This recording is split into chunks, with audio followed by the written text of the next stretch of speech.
Assalamualaikum warahmatullahi wabarakatuh. Perkenalkan, nama saya Mutiara Indah Fitria, NIM 19201040002 dari Pasca Sarjana Pendidikan Bahasa dan Sastra Indonesia semester 2. Pada kesempatan kali ini saya akan mempresentasikan hasil belajar saya terkait inovasi pendidikan bahasa. Sebelumnya saya mendapat bagian bab 5 dengan judul sebuah inovasi proses keputusan. Nah, proses inovasi keputusan adalah proses di mana seorang individu atau unit pengambilan keputusan lainnya beralih dari pengetahuan awal ke suatu inovasi ke pembentukan suatu sikap terhadap inovasi, ke suatu keputusan untuk mengadopsi atau menolak hingga implementasi ide baru, dan untuk konfirmasi keputusan ini. Dapat dikatakan bahwa sebuah inovasi proses keputusan merupakan proses mental yang mana seseorang atau lembaga melewati dari pengetahuan awal tentang suatu inovasi sampai membentuk sebuah sikap terhadap inovasi tersebut. Jadi dapat dikatakan bahwa sebuah inovasi proses keputusan ini tentang bagaimana prosesnya. Selanjutnya ada proses inovasi keputusan. Nah, proses inovasi keputusan ada 5. Yang pertama, pengetahuan individu atau unit pembuat keputusan terpapar pada keberadaan inovasi dan memperoleh pemahaman tentang bagaimana fungsinya. Yang kedua, persuasi individu membentuk sikap yang menguntungkan atau tidak menguntungkan terhadap inovasi. Kemudian yang ketiga, keputusan individu atau unit pembuat keputusan terlibat dalam kegiatan yang mengarah pada pihak yang mengadopsi atau menolak inovasi. Yang keempat, implementasi individu atau unit pengambilan keputusan lainnya menggunakan inovasi. Yang kelima adalah konfirmasi individu atau unit pengambil keputusan lainnya mencari penguatan untuk keputusan inovasi yang telah dibuat, tetapi ia dapat membalikan keputusan ini jika terpapar dengan pesan yang bertentangan tentang inovasi. Jadi jika seseorang setelah mengonfirmasi tidak harus menerima sebuah inovasi jika dia mencari penguatan tetapi bertentangan dengan apa yang ia ketahui tentang inovasi tersebut. Kemudian yang selanjutnya itu ada penemuan ulang. Penemuan ulang itu adalah sejauh mana inovasi diubah atau dimodifikasi oleh pengguna dalam proses adopsi dari implementasinya. Penemuan ulang ini terjadi pada tahap implementasi untuk inovasi tertentu dan untuk pengguna tertentu. Selanjutnya adalah penghentian. Penghentian adalah keputusan untuk menolak suatu inovasi setelah sebelumnya mengadopsinya. Kemudian yang ketiga ada saluran komunikasi. Saluran komunikasi adalah sarana yang digunakan untuk menerima pesan dari sumber ke penerima. Kemudian yang keempat, jenis pengetahuan tentang inovasi. Proses pengambilan keputusan inovasi adalah kegiatan pencarian informasi dan pemrosesan informasi di mana individu termotivasi untuk mengurangi ketidakpastian tentang kelebihan dan kekurangan inovasi. Jadi yang selanjutnya, penemuan kembali. Sampai baru-baru ini kami mengasumsikan bahwa adopsi suatu inovasi berarti penyalinan atau peniruan yang tepat tentang bagaimana inovasi telah digunakan sebelumnya dalam lingkungan yang berbeda. Terkadang adopsi suatu inovasi memang mewakili perilaku identik. Kemudian mengetahui investasi ulang. Baru-baru ini banyak penemuan ulang terjadi untuk inovasi tertentu, menunjukkan bahwa penelitian difusi sebelumnya dengan mengukur adopsi sebagai niat untuk mengadopsi mungkin telah keliru dengan mengukur inovasi yang sebenarnya tidak terjadi dalam beberapa kasus, atau setidaknya itu tidak terjadi dengan cara yang diharapkan. Kemudian, bagaimana reinventasi banyak terjadi? Yang pertama, karena penggunaan pendekatan penelitian proses daripada pendekatan penelitian variasi. Yang kedua,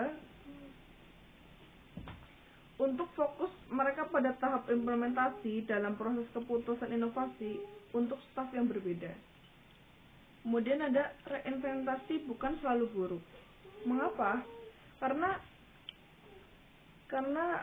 penemuan kembali itu baik atau buruk itu tergantung pada sudut pandang seseorang.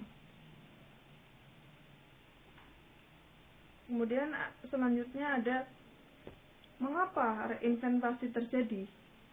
Yang pertama, inovasi yang relatif lebih kompleks dan sulit dipahami lebih mungkin untuk diciptakan kembali. Nah, yang kedua, penemuan ulang dapat terjadi karena kurangnya pengetahuan rinci adaptor tentang inovasi, seperti ketika ada relatif sedikit kontak langsung antara adaptor dan agen perubahan atau pengadopsi sebelumnya. Yang ketiga, suatu inovasi yang merupakan konsep umum atau itu adalah alat seperti komputer dengan banyak aplikasi yang mungkin untuk diciptakan kembali. Nah, yang keempat, ada ketika suatu inovasi diimplementasikan untuk menyelesaikan berbagai masalah pengguna, penemuan ulang lebih mungkin terjadi. Yang kelima, kebanggaan lokal atas kepemilikan terhadap suatu inovasi juga dapat menjadi penyebab penemuan kembali. Yang keenam, akhirnya penemuan ulang dapat terjadi karena agen perubahan memengaruhi kliennya untuk memodifikasi atau menyesuaikan suatu inovasi.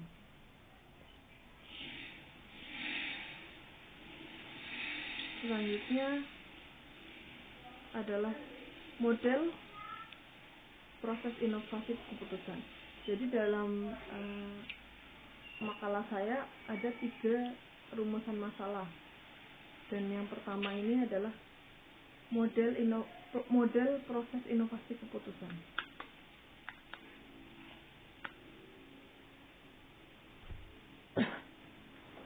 Ya. Sarjana difusi telah lama mengakui bahwa keputusan individu tentang suatu inovasi bukanlah tindakan instan. Sebaliknya, itu adalah suatu proses yang terjadi dari waktu ke waktu dan terdiri dari serangkaian tindakan. Jadi, keputusan individu tentang inovasi itu bukan sesuatu yang instan langsung terjadi, tetapi membutuhkan proses dari waktu ke waktu dan dengan serangkaian tindakan atau serangkaian peristiwa yang ada. Kemudian konseptualisasi terdiri dari 5 tahap. Yang pertama, pengetahuan terjadi ketika seseorang atau unit pengambil keputusan lainnya terpapar dengan keberadaan inovasi dan mendapatkan pemahaman tentang bagaimana fungsinya. Kemudian yang kedua, persuasi terjadi ketika seorang individu atau unit pengambil keputusan lainnya membentuk sikap yang menguntungkan atau tidak menguntungkan terhadap inovasi. Yang ketiga, keputusan terjadi ketika seseorang atau unit pengambilan keputusan lainnya terlibat dalam kegiatan yang mengarah pada pilihan untuk mengadopsi atau menolak inovasi. Yang keempat, implementasi terjadi ketika seseorang atau unit pengambil keputusan lainnya menggunakan inovasi. Nah, yang kelima, konfirmasi terjadi ketika seseorang mencari penguatan dari keputusan inovasi yang telah dibuat. Tetapi ia dapat membalikan keputusan sebelumnya jika terpapar dengan pesan yang bertentangan dengan inovasi. Jadi itu ada 5 tahap konseptualisasi. Nah, yang selanjutnya ada rumusan makalah saya yang kedua, ada tahap-tahap sebuah inovasi proses keputusan. Nah, tahap-tahap ini ada cukup banyak. Yang pertama itu ada tahap pengetahuan. Proses keputusan inovasi dimulai dengan tahap pengetahuan, yang dimulai ketika individu dihadapkan pada keberadaan inovasi dan mendapatkan beberapa pemahaman tentang bagaimana fungsinya. Beberapa pengamat mengklaim bahwa seseorang memainkan peran pasif dalam terkena kesadaran pengetahuan tentang suatu inovasi. Dikatakan bahwa seseorang menjadi sadar akan suatu inovasi secara tidak sengaja. Yang kedua, tahap persuasi. Pada tahap persuasi dalam proses pengambilan keputusan inovasi, individu membentuk sikap yang menguntungkan atau tidak menguntungkan terhadap inovasi. Arti untuk persuasi setara dengan pembentukan sikap dan perubahan pada bagian individu, tetapi tidak harus dalam arah yang dimaksudkan oleh beberapa sumber tertentu, seperti agen perubahan. Makna persuasi lebih berorientasi pada penerimaan daripada sumbernya. Kemudian ada tahap keputusan. Tahap keputusan dalam proses keputusan inovasi terjadi ketika seorang individu atau unit pengambil keputusan lainnya terlibat dalam kegiatan yang mengarah pada pilihan untuk mengadopsi atau menolak inovasi. Nah, adopsi sendiri adalah keputusan untuk memanfaatkan sepenuhnya inovasi sebagai tindakan terbaik yang tersedia. Kemudian penolakan sendiri adalah keputusan untuk tidak mengadopsi inovasi.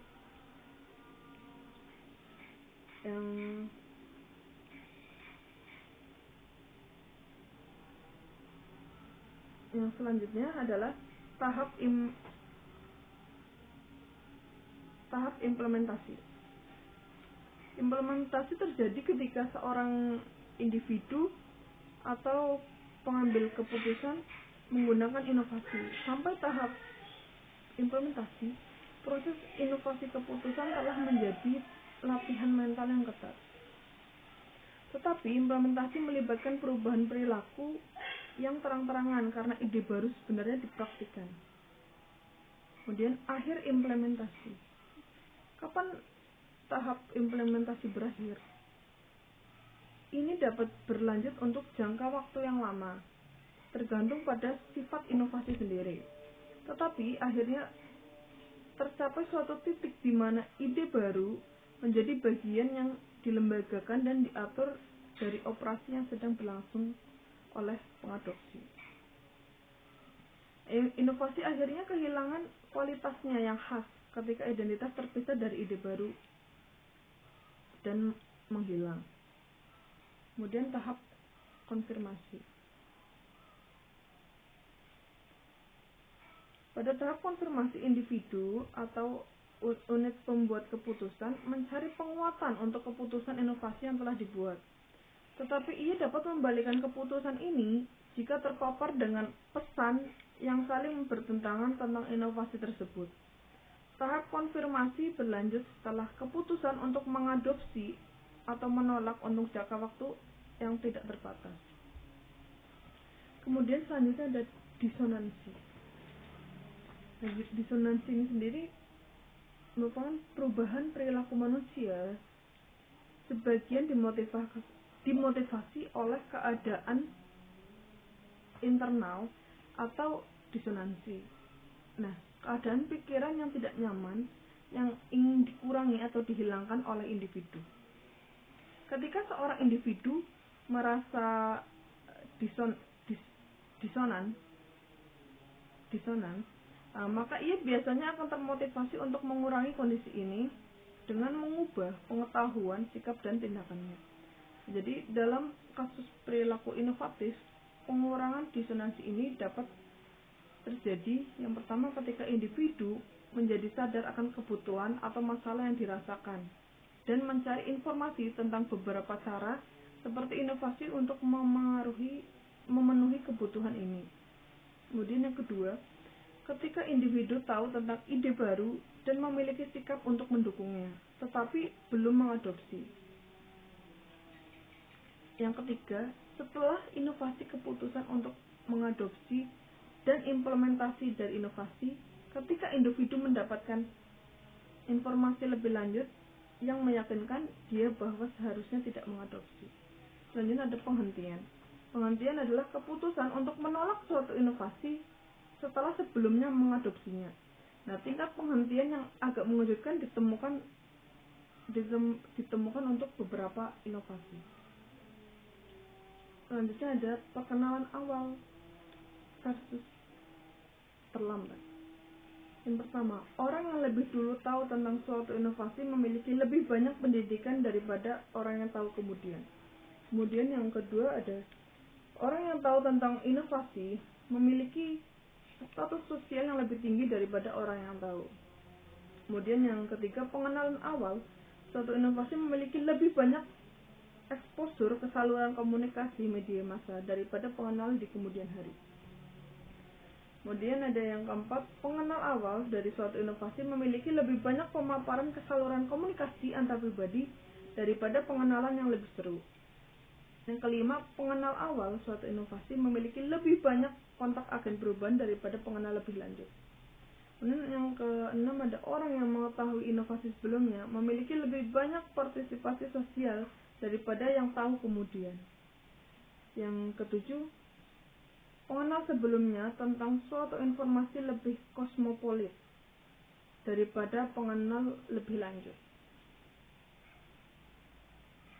Kemudian yang selanjutnya, yang ketiga ada bukti tahap-tahap sebuah inovasi proses keputusan. Nah, bukti tahapannya, bukti empiris tentang suatu validitas tahapan dan proses keputusan inovasi berasal dari sebuah penelitian di Iowa yang menunjukkan bahwa sebagian besar petani atau responden mengakui bahwa mereka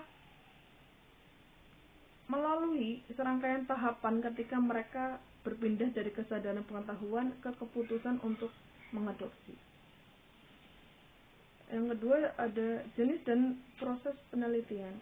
Yang pertama, proses penelitian didefinisikan sebagai jenis pengumpulan dan analisis yang berupaya menentukan urutan-urutan waktu dari serangkaian peristiwa. Sebaliknya, penelitian variasi adalah jenis pengumpulan dan analisis data yang terdiri dari menentukan variasi di antara satu set variabel, tetapi bukan urutan waktu mereka.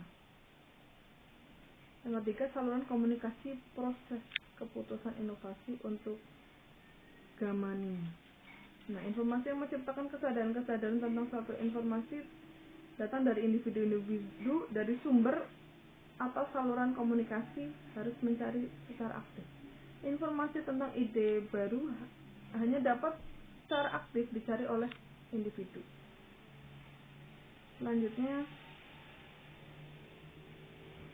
adalah kategorisasi saluran komunikasi. Nah, dikategorikan menjadi dua. Yang pertama, sifatnya interpersonal atau media massa, atau yang kedua yang berasal dari sumber lokal atau kosmopolit. Jadi studi penelitian masa lalu menunjukkan bahwa saluran ini memainkan peran yang berbeda dalam menciptakan pengetahuan atau dalam membujuk individu untuk mengubah sikap mereka terhadap inovasi. Selanjutnya adalah media massa dapat yang pertama menjangkau audiens yang besar dengan cepat. Yang kedua, untuk pengetahuan dan menyebarkan informasi. Dan yang ketiga, mengarah pada perubahan sikap yang dimiliki yang lemah. Kemudian pembentukan dan perubahan sikap yang dipegang teguh paling baik dilakukan oleh saluran interpersonal.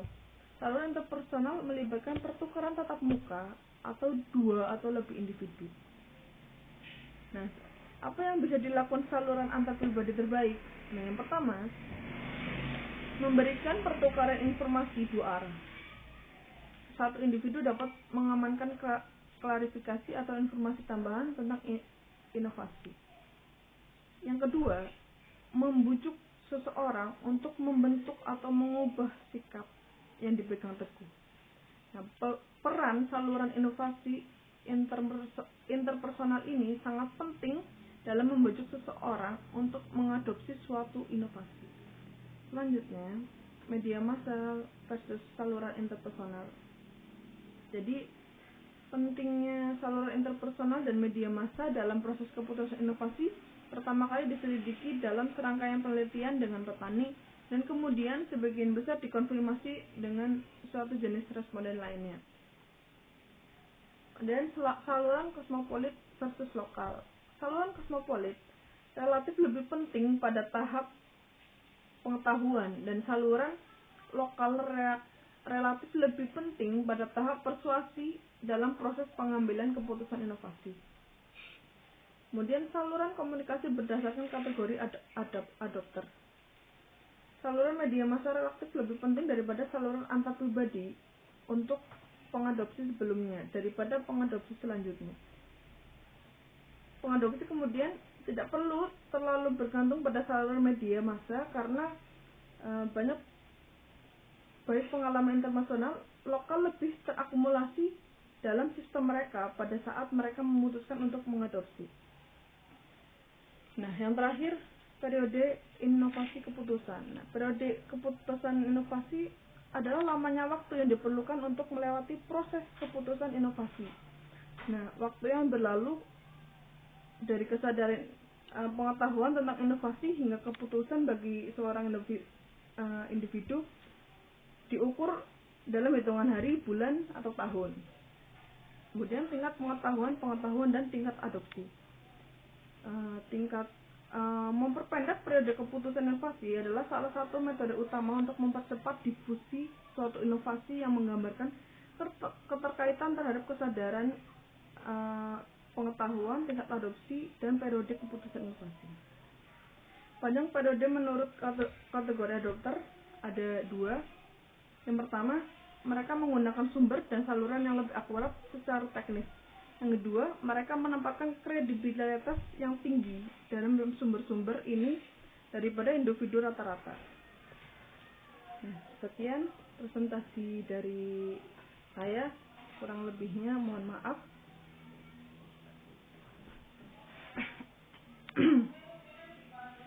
Jika ada salah maka itu dari diri saya, jika ada kelebihan dari saya maka itu semata-mata dari Allah Subhanahu wa taala. Terima kasih. Wabillahi taufiq wal hidayah. Wassalamualaikum warahmatullahi wabarakatuh.